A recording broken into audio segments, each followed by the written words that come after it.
questions from Coach Rue? What is the next, thing you have to face as far as Duke is concerned? You've been facing different kinds of offenses each week. Yeah, they have a lot of balance.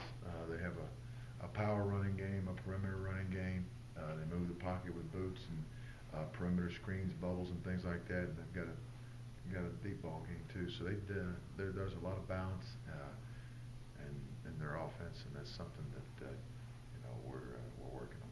Imagine with an experienced quarterback that you have to try and you can actually try to disguise some things versus like a guy who's a fifth-year senior or whatever. Yeah, we try and do that every week, Kelly. Some weeks are better than others, but we try and do an element of that every week based on our base stuff.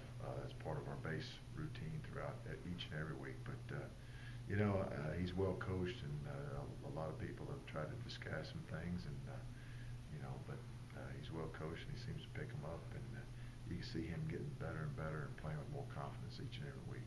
Rolling the safeties down had some nice benefits for you against Georgia Southern in terms of getting tackles for losses and getting them a little more involved in the run game. Do you feel like that's something you may be able to carry forward? Well, we did have more tackles for losses and more negative yardage plays, which is ironic against an option team because usually you don't have those types of plays. That type of offense limits negative yardage plays. So, guys did a good job making plays. There's a lot of things we got to clean up and get better at.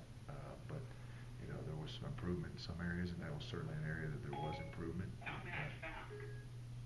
Do you feel like Whatever. how do you feel like not playing without PJ went in terms of the defense? Seemed like that was a little bit of a missing factor. Well, maybe. he's one of our better players, one of our best players. But that's football, and that's the next man up, and one man's loss is another man's gain. But we missed him, missed his leadership. But at the same time, that's part of the game, and at times I thought that Chase Alford gave us a steady performance. He's a reliable guy that knows what to do and is very, very rarely going to make a mental mistake. It's very rare for him to do. And then Victor played some as well. So, we played some guys there, and we missed PJ, but at the same time, that's football. Are missed tackles going down? Not as far as I would like, no, Ken. But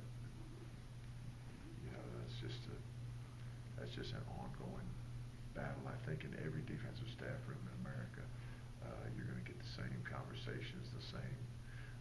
So we got to tackle better. We got to throw our cuts. We got to take the proper pursuit angles, and that's something you work on every week. And as long as I'm coaching defense, that's what we're going to do. You faced two athletic quarterbacks against Southern. Do you feel the defense did a good job of containing them and maybe not letting them get loose like they had against previous teams? I did for the most part. The one that concerned me was the third down and 11 where they scrambled. We dropped and played coverage. And they scrambled and picked up the first down. That was disappointing because I think that we were in a point in the game. I think we were up 14-0. And it was third and 11 where if we could have gotten it back, our offense was really hot and rolling. So that might have changed the way that the game played out. But we didn't. So we got like I said, a lot to work on. But I was pleased with with an option team that they averaged 3 yards a carry. So there was some good stuff in that, and I think about 140 yards under what they usually got on the ground. So there were some good things, but like I said, a lot of things that moving forward that we've got to get cleaned up in order to have a chance to be due. Coach Mack talked a little bit about Jalen Johnson and how he's progressing. What do you see from him, and will we see more of him? He's becoming obviously with experience. He's playing more. As a guy another guy that's pretty reliable, and is getting better and is working hard to get better because he's got a lot of pride in his performance. So see him working hard, get better, and when guys get better, they get increased roles. What made you decide to go back up to the box? I just thought that I might be better. How about that? to see Exciting. or change things up just to. Yeah, and you know, I just thought it would go back up and see what we thought, and, you know, I'm probably gonna do the same thing this week. Well, you won, so. Yeah, I'm big for change and stuff, things like that anyway, but I'm superstitious. Is bringing safeties, is that, like in a blitz, is that a riskier move than sort of bringing a linebacker or a corner because they're the last line? Yeah, it is.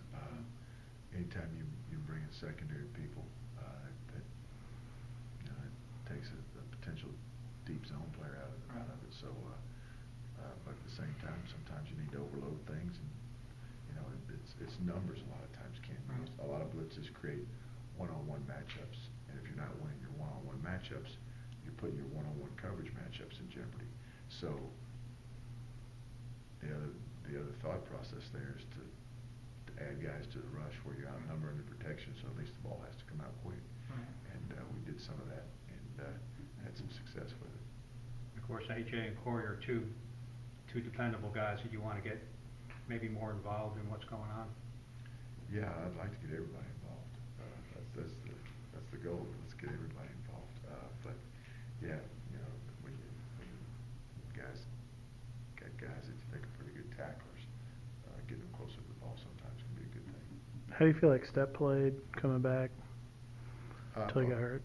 Yeah, I thought that he played well, you know, and then they tweaked it again, but you know, then that gave Lamont Simmons a chance to go back in and get game. So again, one man's trash is another man's treasure. One man's lost opportunity is another man's opportunity, and you know, guys got to take advantage of opportunities because when you do that, you get increased opportunities. Curious, looking at the third down numbers, I'm sure it's a multifaceted challenge. What are one or two things that like on the top that, you know, if we do this better, I think? Well, there's a couple things. There's several things. You're right. Right. It is multifaceted. You know, we spend a lot of time on third down. A couple of times it's making a play when you come free on a blitz, or you know, or me making a better call at times. You know, like I said, it's not any one person, one group, one thing.